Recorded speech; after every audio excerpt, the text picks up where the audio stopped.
Hi, Sue. Hi, Georgia. Hi, Lita. Great that we get a chance to talk today. I know everyone's quite busy with their lives, but it's nice that we have a moment in time where we can just sort of reflect on our experiences at the school, considering that they've meant so much to us, and obviously they're quite significant in how we see ourselves as women in the world today. Um, I think what's lovely is that I've gotten a chance to know every single one of you. George and I just had lunch not too long ago. Is that we're all very different, right? Just in terms of our dispositions, personalities, interests in life. But there's something that's so connecting about how we show up in the world, and certainly we put that down to Brearley. So I certainly want to shout out Winifred Mabley, who helped us to orchestrate this conversation. And I'm excited. I'm excited we get a chance to have a moment of reflection time. So let me tee up a few questions for all of us, and we'll just have a nice chat if that works for everybody. So, one of the things we all, I think, remember is the sort of that first time you walked into the building. So whether it's, obviously 610 for all of us and, new students in 590. And really it speaks a lot to that sense of belonging that Brearley created for you right at the onset. So Lita, I'll ask you to kick us off and help us to think about how was that created for you and how did that show up in your world? Way back at the beginning. Very far back. So I was a 13-year club member at Brearley. And so I joined Brearley in kindergarten. I actually remember I didn't want to go to Brearley at first because they gave sort of the worst admissions party favors. I didn't get crayons or dress up or anything, but I think it spoke for itself. My parents obviously made the right decision for me. And I would say two things. One is that coming in at 5, the sense of community is actually in some ways as much for the family as it is for the child. And so I can speak a little to how Brearley kind of welcomed my entire family and not just me into the community.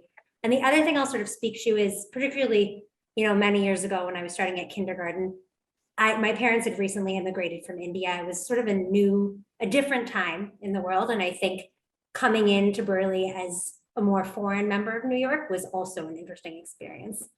So I think when we came in kindergarten, like I said, my parents had recently immigrated. Immigrant families were just less common in New York City educational institutions. It was just a different time. And they told me repeatedly what a sense of belonging they felt from the faculty and from the parent body. And importantly, the belonging went beyond just sort of welcoming a difference, but actually celebrating it. And a lot of my favorite Brearley memories actually revolve around some of the great sharing of Indian culture that we got to do at Brearley. So I remember my mom coming in, for the volley, which is actually recently, and I got to do the same thing at my son's preschool, but coming in with, Indian garb and food and treats and coloring and ways to sort of bring a culture that many of my peers weren't familiar with to the classroom. And it was something that I, as a 5, 6, 14, 18-year-old was very proud of rather than shying away from. And I think I really credit Brearley and the teachers and the other parents with helping me lean into something that made me different and helping me see it as a strength rather than something I needed to hide or minimize. That was something that was very meaningful and, it was a much less common thing to sort of be an immigrant at that time. So Right. Really nurturing the whole family and letting us all have a place was incredible and a huge part of it. And then Sue, I know you joined Brearley like myself. I was an 8th grade joiner. You were a 7th grade joiner. How did that sense of belonging show up for you? So as you can imagine, joining a new school in the middle of middle school is not always the easiest thing to do. I had a particularly unusual path to Brearley in that I joined from a program called Prep for Prep. I had spent, my K through 6 in public school and made the transition to Brearley in 7. And I think there were a couple of things that really marked that transition. The first was, I don't think I'd been above 14th Street. I lived in Chinatown. My family moved to New York from Beijing when I was 6. I don't think I'd been above 14th Street, more than twice before I turned 12. And so it was a huge transition for me. And one of the things that my mom said to me before I started at school was, look, this is a very different environment than the one you're used to. You're not going to be able to compete from a material perspective with the girls that are going to be in school with you. But what you can do is really work hard, make the most of the incredible education that you're getting. And so that was the mentality that I brought with me when I started at the school. And what amazed me was, looking back on it now, there was a real palpable sense for me that the minute you crossed the school threshold, a lot of the other things that, you know, my mom was warning me about didn't really matter anymore. It didn't matter, you know, what your last name was, where you lived, you know, what clothes you wore. What mattered was the quality of your mind and the kind of heart with which you know, kind of soaked up the education you were getting. So I remember in 8th grade, one of my teachers wrote in my report card, you know, Sue takes to literature like a fish takes to water. And I you know, that really stuck out for me, because I was like, wow, there's a somebody recognizes something in me that is special. And that was the beginning of Brearley nurturing a seed, which, you know, has really blossomed over the last 25 years. And so I feel enormously grateful to the school for that, because it taught me the value of, you know, kind of cutting out all the noise and really focusing on the things that matter, which is, you know, intellect, character, and kindness. And those are all things I think that the school really continues to foster and value. You strike on something, Sue, that really, you know, part of our mission statements is, you know, Brearley challenges girls of adventurous intellect. And certainly, having just sat down with Georgia recently, she's a woman of adventurous intellect. But I want you to go all the way back, and I'm sad that we didn't like have our yearbook photos and like show each other like who you were way back when. But if you went back, tell us a little bit about what were those interests that you had, Georgia, you know, at the beginning of your time at Brearley. So I love the question because it picks up in many ways from where Sue just left off. I also arrived at Brearley Middle School in 6th grade, and too came from what felt like a different background. I sort of had a single mom who was sacrificing a lot for my brother and me. We lived in Upper Manhattan. And as Sue mentioned, once you cross the threshold, what really matters is your enthusiasm and your passion and your love for learning. And I recall specifically one of my first adventures in adventurous intellect in 6th grade was in a language arts class where our teacher had us design and sing Helping Bird songs. So I thought that was really little curious and odd. You know, am as arbor was be being been has fat right. It sort of it stays with you for better or worse. But I found it fun and I found it quirky. And for me, it was really the first inkling, a little bit like Sue said, that facility with language was a theme. That facility with language mattered. It was valued by my teachers, and that I was good at it. And with their help and their encouragement, I could become even better.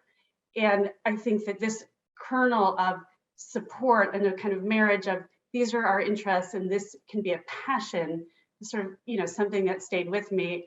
I'll also just mention, I would be remiss, having been a history major in college, to say that I found history and the study of history at Brearley in those early years the same way. So history at Brearley wasn't really about facts and dates so much, but it was really much more about big ideas and themes and teachers teaching us to engage it with historical texts and probe and ask questions and challenge assumptions and build arguments. And that's a passion and a set of skills that, you know, has served me my entire life. And, you know, as we're hearing in this group, I think it's really served all of us very well. And those were really sort of early experiences that were so formative, and I think have stayed with all of us.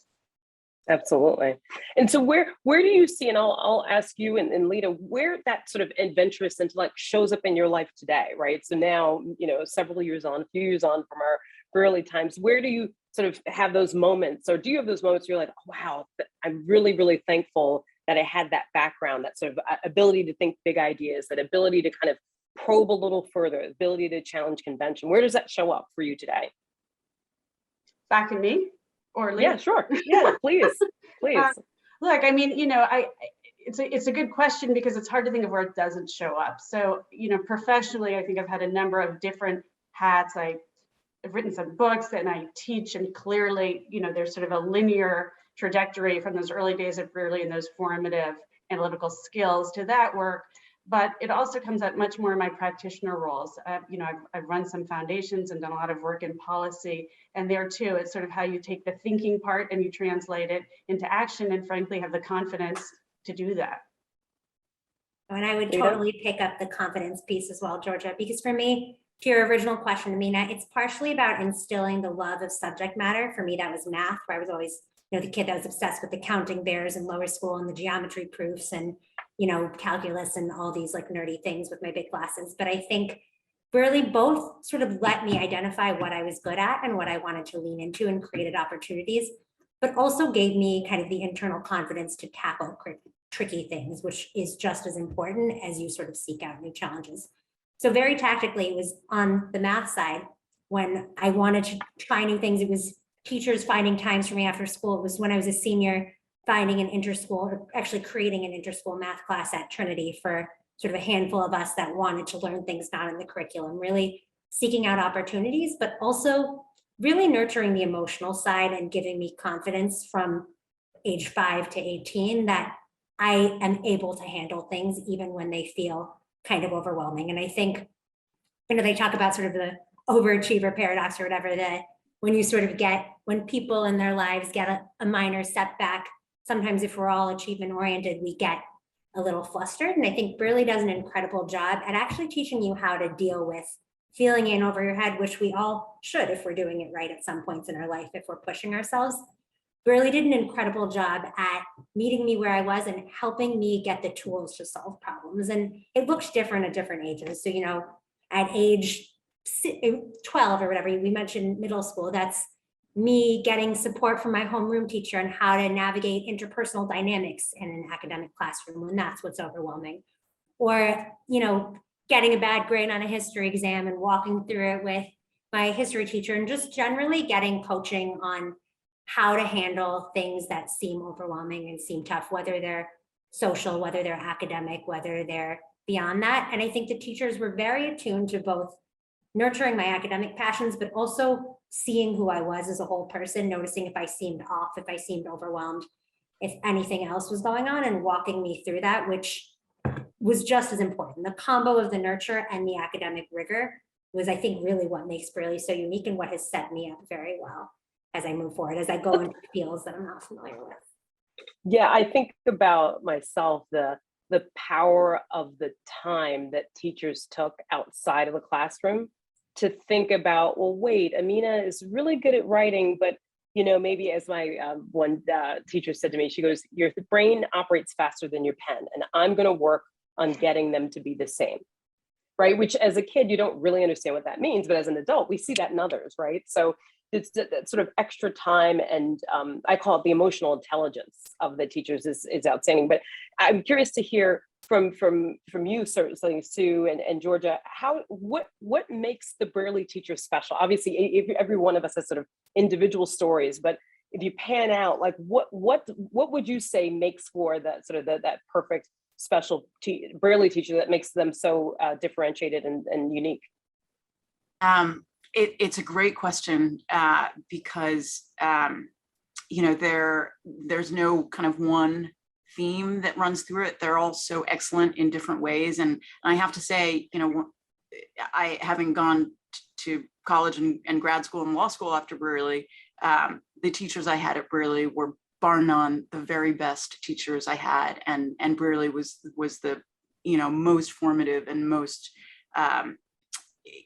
the educational experience that really kind of had the biggest impact on my life going forward, and all that is due to the excellence of the teachers. And I just want to give a few examples because there are so many different ways that they were also special. I had an English teacher named Ruth Carpenter who was kind of legendary in the Brearley community because she could have been the chair of the English faculty at Harvard or wherever she wanted to go, but she loved teaching at Brearley. She taught at Brearley for over 40 years, generations of Brearley students. And I I think taught us to always be better than we were, and we kind of had to meet her where she was rather than where we were. So for instance, in 7th grade, we read Julius Caesar, and we had a quiz that Mrs. Carpenter wasn't my teacher at the time.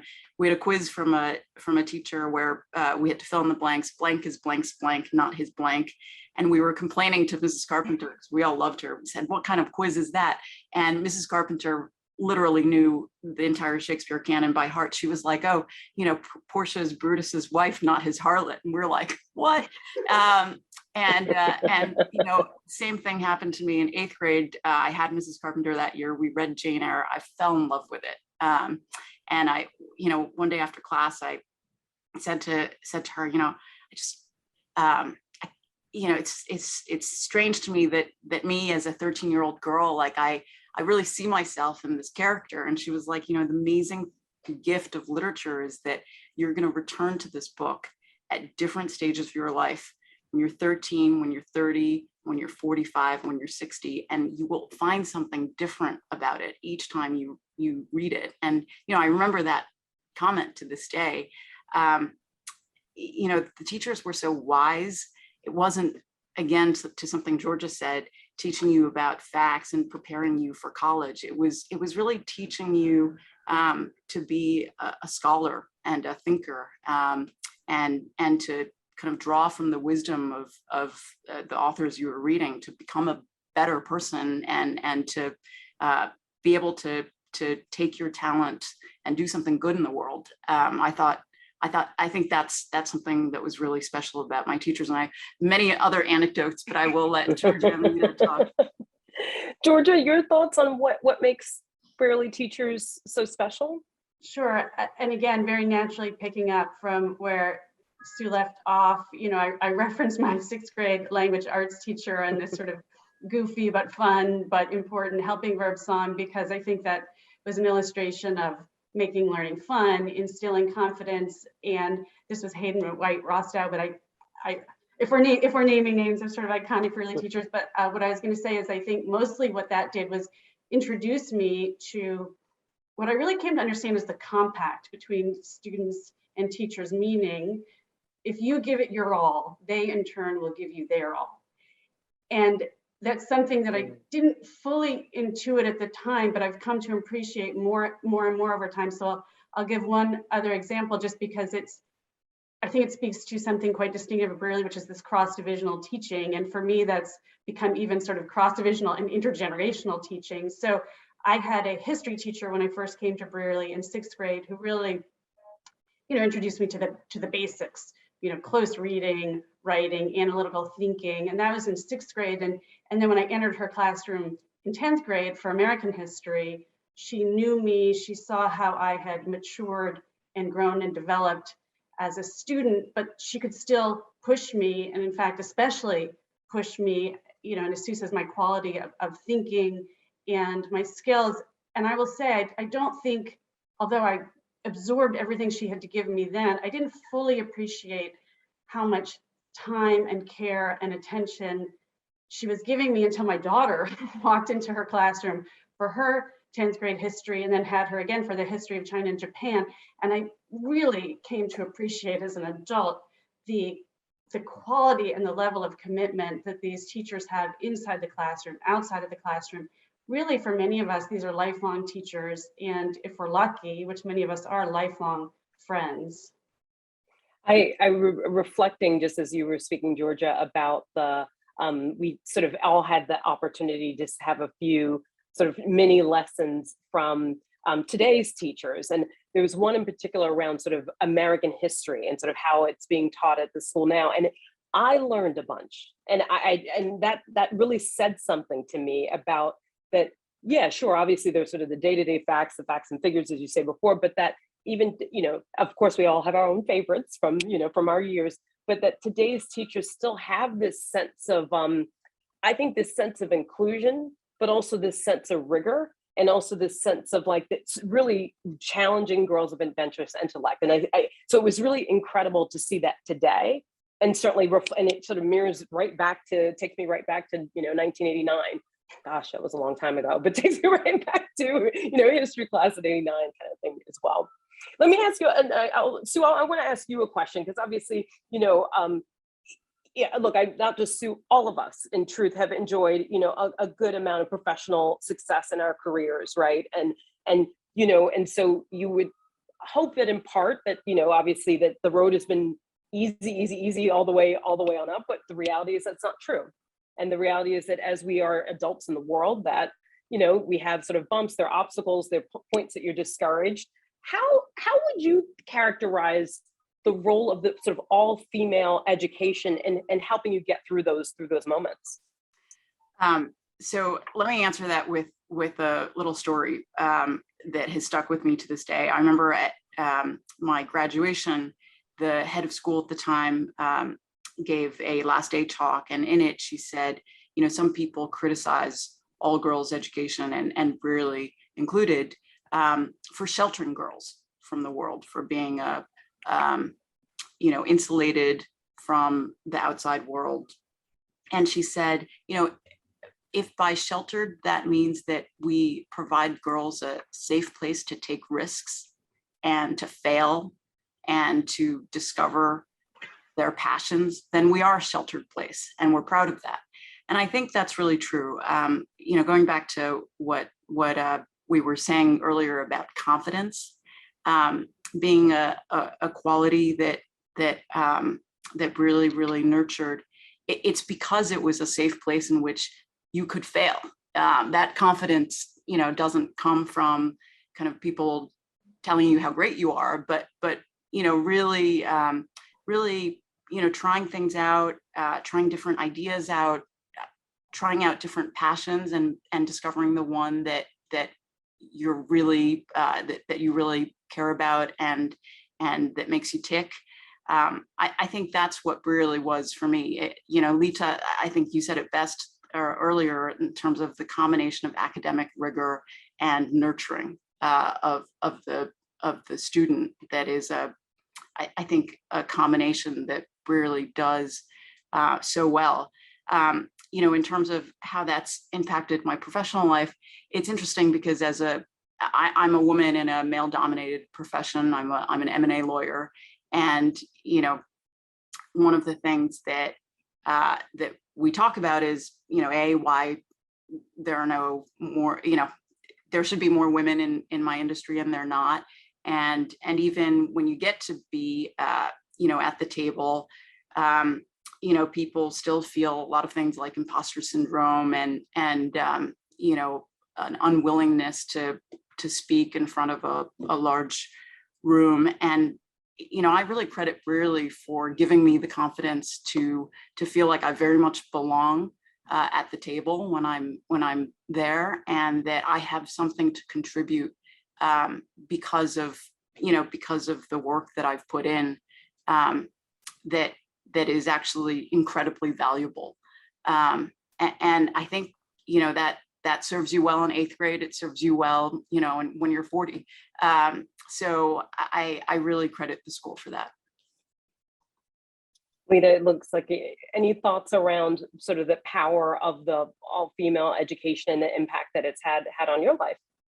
Yeah, I was nodding with great enthusiasm because I was too with everything Sue was saying. But I do think I would just echo, I think to the sheltered point, the beauty of all female education just makes it impossible for you to internalize any stupid societal notions about what women can be and what women can't be.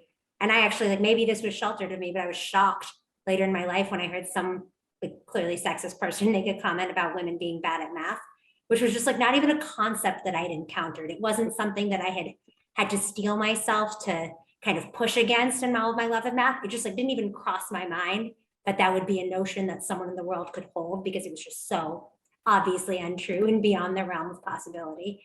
And so I think for me, I also have done time in male dominated fields, and I work in venture capital now, where I think that it's incredibly important to empower other women and not to feel sheltered. I want to have that sense of security and shelter and bring that with me, even while I have my eyes wide open and I'm seeing the world. I've tried to bring sort of my own confidence, my own feeling of groundedness but focus on giving it to other people. So I focus a lot on VC funding for female founders now, because that's just a very, very undercapitalized market. Finding ways to empower other women is something that has stayed with me, because not everyone is lucky enough to have that sort of all-female security blanket that we've had. Georgia, tell us a little bit about, it's interesting because you said earlier, and I know this, that, you've had a range of different areas where you've contributed markedly to society and to, causes that are important. How did Brearley shape your sense of purpose, your sense of what's important to you now as sort of, adult in the world? Sure. Another great question. I'm trying hard with the good questions. Look, the Brearley mission statement now includes language not just about adventurous intellect, but about principled engagement with the world.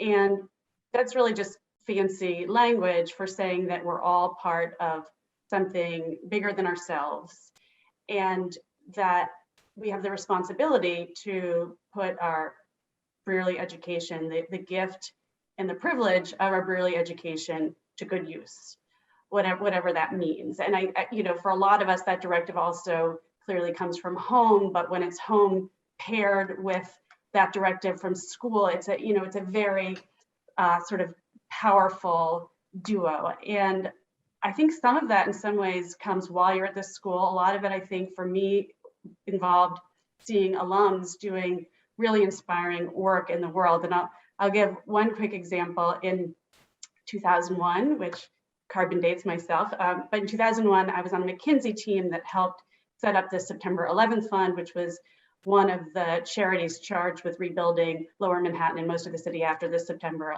11th attacks. And one of the reasons I was able to leave McKinsey and go work at the fund full time, which was extraordinary, was because the Ford Foundation had underwritten the fund's operating expenses.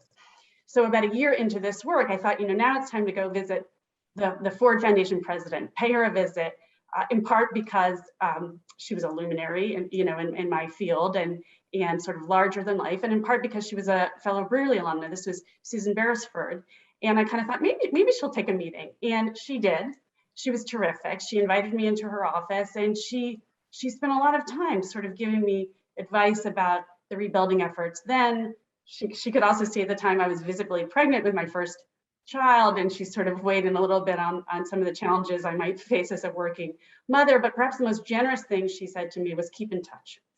And I did. And I thought that was very generous. And I will just sort of put a coat on by saying, flash forward 20 years, Susan and I spent a fair amount of time during COVID on a park bench where, one, she coached me through the COVID relief fund I was running in the city this past year. And two, because she's now on the Brearley board, we spent a lot of time talking about the Brearley anti-racist efforts and how we as alumni could support that very important work. So it's a little bit about purpose. It's a little bit about Brearley and sort of the alumni sisterhood. And I think how that informs all of our work in different ways. Absolutely.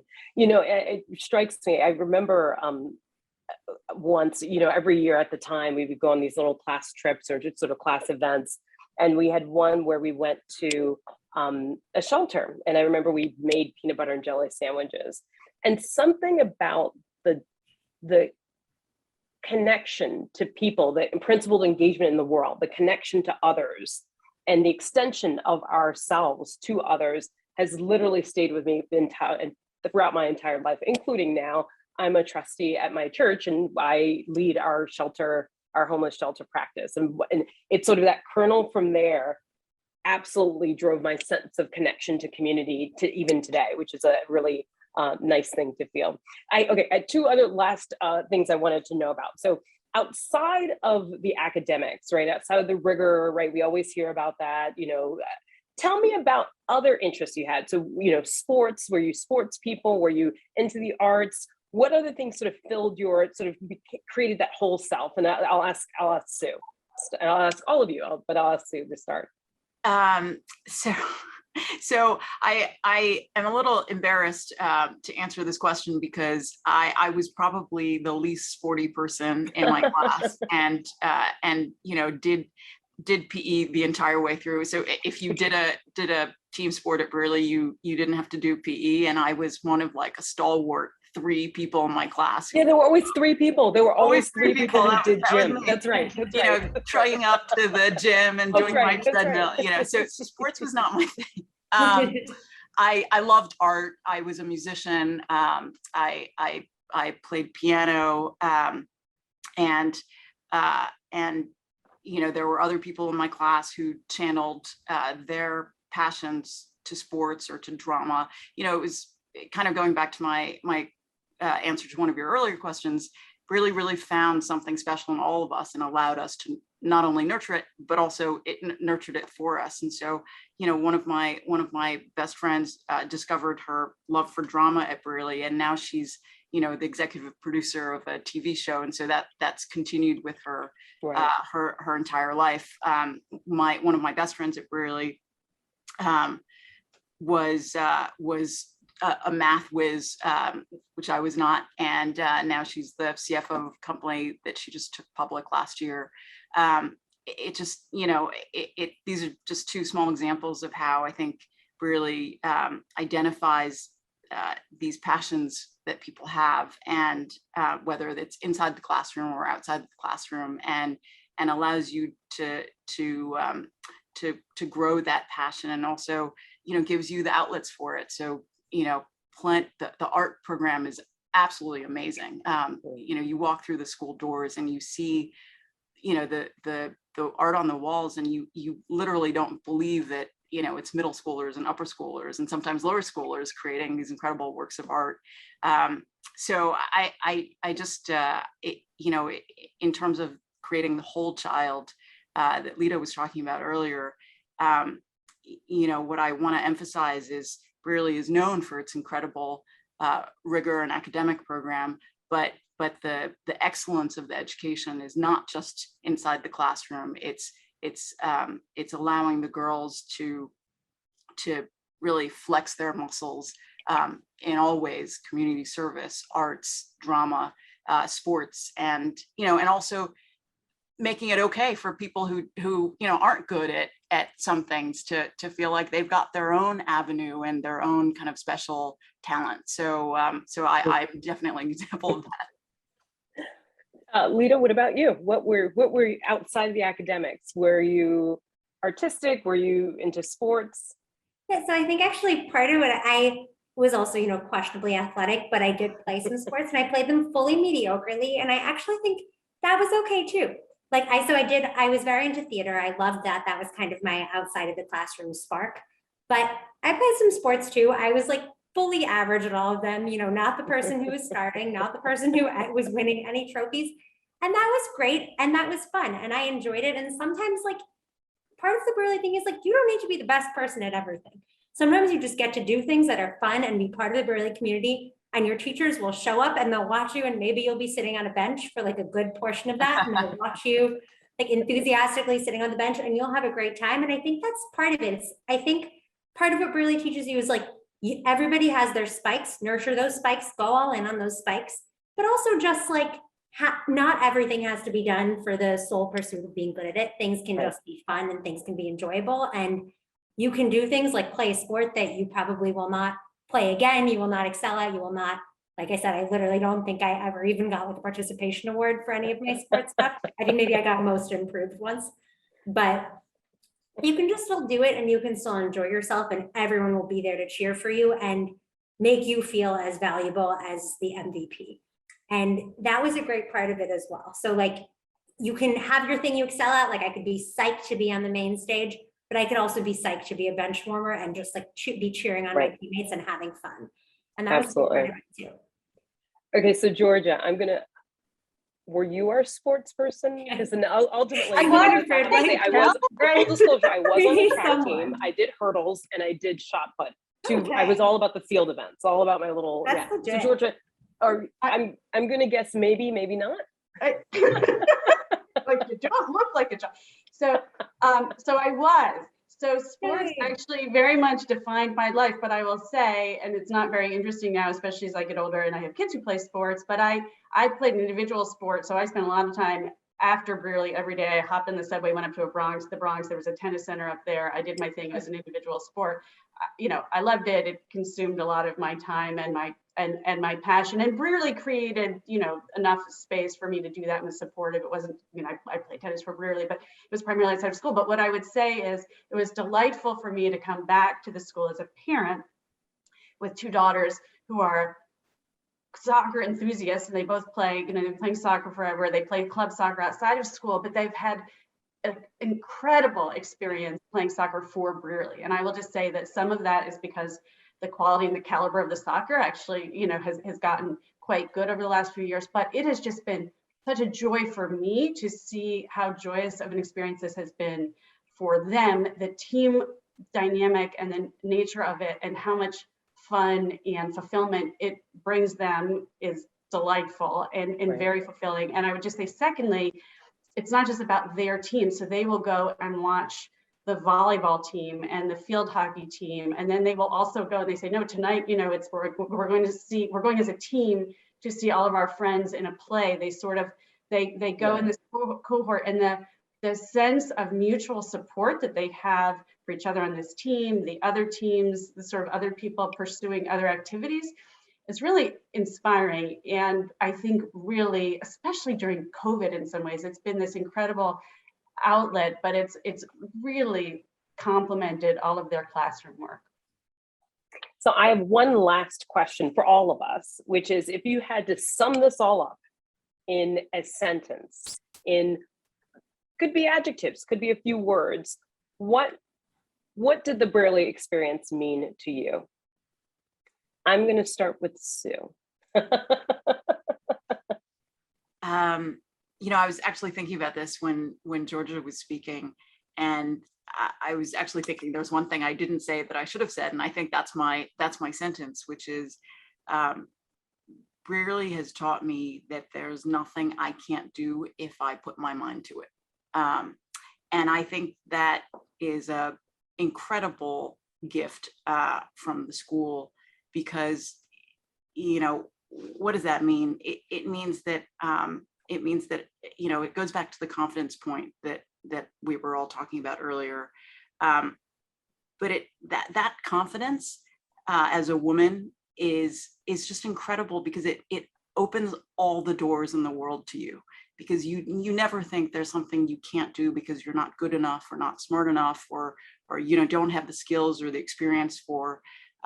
It allows you to dream big, rather than just say, you know, what's the next rung on the ladder.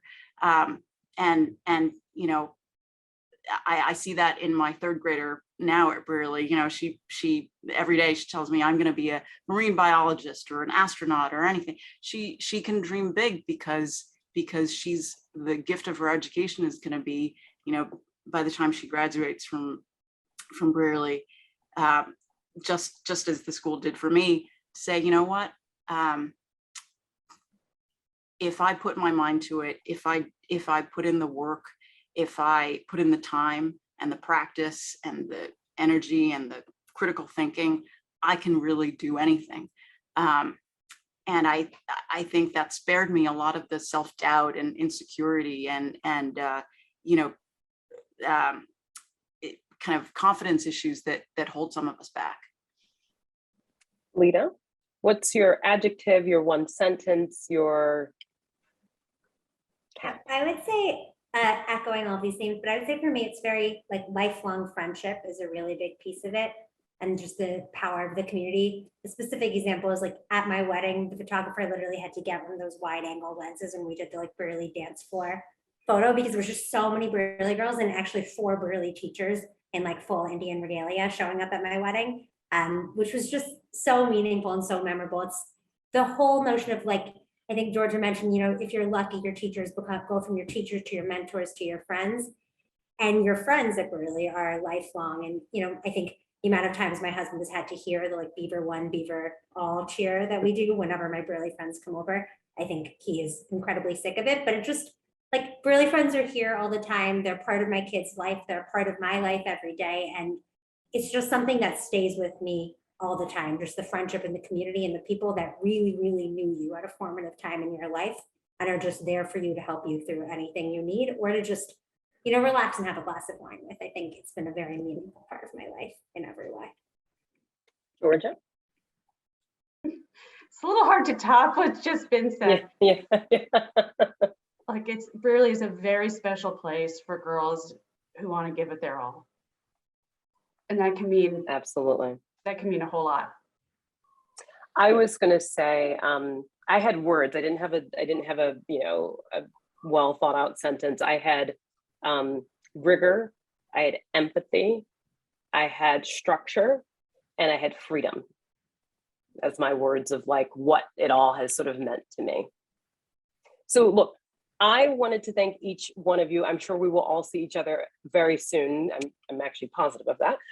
But I wanted to thank you all for taking the time, Georgia, Sue, and Lita, for having this conversation today. And I hope we will we'll be back at it very soon. Thank you, Amina. Thank you. Hi, thanks, Georgia. Thanks, Sue.